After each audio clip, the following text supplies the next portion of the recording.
Hello, lovely person. We're going to start your personalised sewing lessons with making the dolly kit, and this is going to be the first lesson, so welcome. I'm so glad you're here. What we're going to talk about now is how to cut out the pattern and how to cut out the pattern in the fabric. So for this you're going to need pattern sheet A and B to make dolly, and you're going to need your knicker fabric, and you're going to need your skin tone fabric.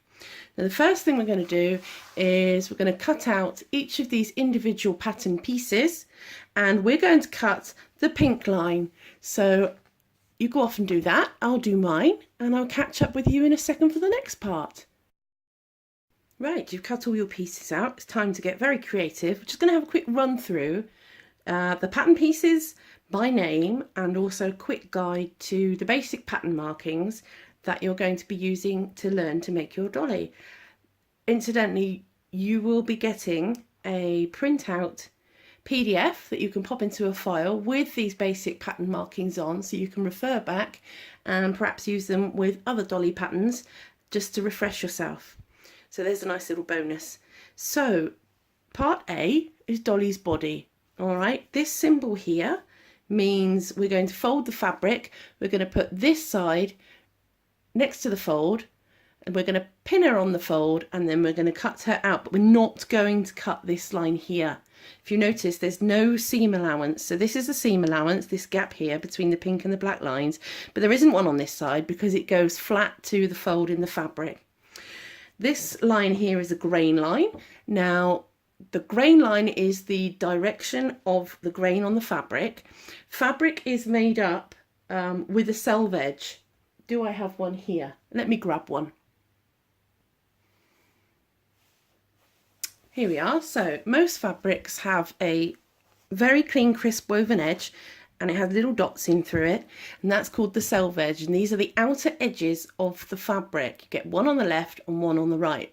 But how do you tell which is the grain line? So the grain line, this arrow, sits exactly parallel with the selvage, and we call the threads going up and down the fabric the warp, and we call the ones that go from left to right the weft. And an easy way to remember this is the weft goes from weft to white.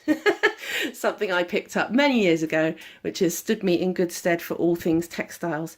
So now we've explained that, I can pop that to one side, and we'll go on to the next pattern piece, which is B, the knickers for dolly.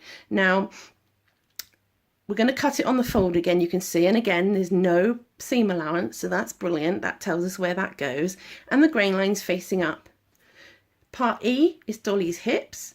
We need to cut 2 pairs of those, so we've got 4 in total, and what it will do when we stitch it together is it will sit in here like so. So obviously we need to do the front and the back. We'll come to that in a moment. Part C is the leg. We're going to need 4 of those. Again, grain line facing up, and this one is not on the fold.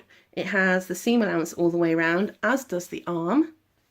Now the grain line on the arm goes slightly skew width. It's almost on the bias, but not quite. Now the bias is when we make a pattern lie diagonally across the fabric.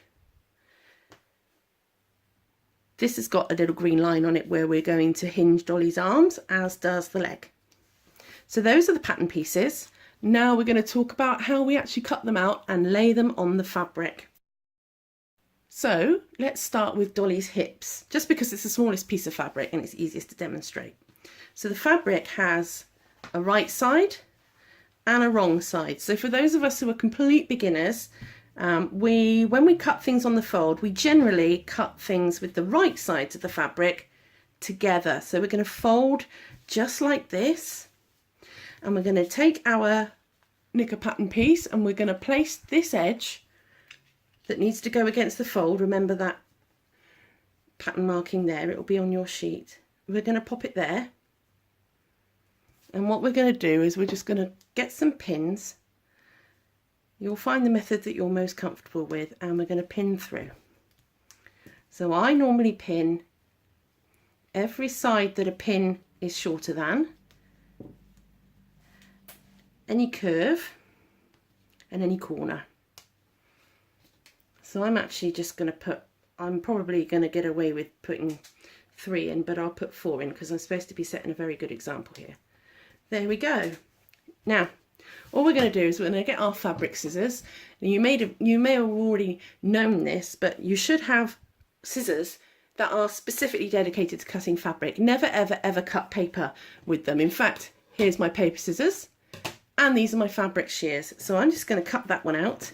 In fact, why don't we make it super easy and go this way first? Try to hold your scissors as upright as possible and get as close to the pattern piece as possible. You do have a little bit of leeway because of course we can tidy it up when we do the seams. So there we go. That's one piece of the knickers cut. We'll take those pins out. And what we'll do is we'll reuse this pattern piece to do it again there. So once you've got 2, you can open them flat and leave them to one side. Right, so the next stage is to focus on cutting out our pattern pieces for dollies. So we're going to start with the body, and we're going to start with our body fabric. So we're going to find, whoops, a bit of space, that would be preferable. Find the selvage, and here we can see my piece actually has one. There we go. And not forgetting we need to cut dolly on a fold. So that means we're going to have to fold the fabric. Now what I would do is I would fold that over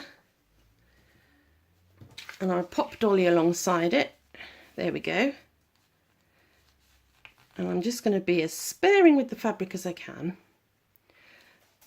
fact, I think we could come over a little bit more. You know, and sewing is a little bit about experimentation, and that's why Dolly's so brilliant, because the less perfect she is, the more personality she has. So never be afraid to experiment, never be afraid to get it wrong. You can always go back and redo it. Nobody's died. Right. So because we need 2 pieces of dolly, what I would do now is I would fold here. Pop that there like that. You can cut them out one by one. You know, there's no prizes for efficiency. You just take your time. Enjoying it's the most important thing. So I'm popping these pins in, and I'm going to pin dolly all the way down. Put in as many pins as you fancy, just so you can be sure that when you cut through all these layers of fabric, it's not going everywhere. Right, scissors. We're going up here. And this is just the way I do it. You find whatever you find comfortable and you do that. We are going to cut the bottom off. Don't need that bit. There we go. Just going to cut in here. Cut around this curve. And this is about as accurate as you need to be. Accurate cutting does make all the difference for a professional finish, I have to say. So the neater you can do it, the better. But don't put yourself under any pressure, because that's not what Dolly's about. Take out those pins. Whoops. Take the pattern away. And we've got 2 dolly bodies. There we go. Now an important thing to do at this stage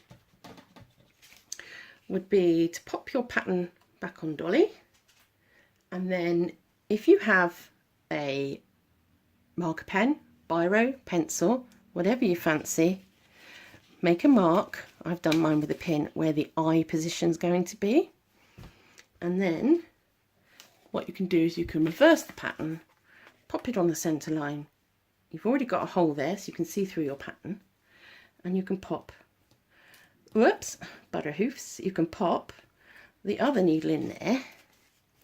Ta-da!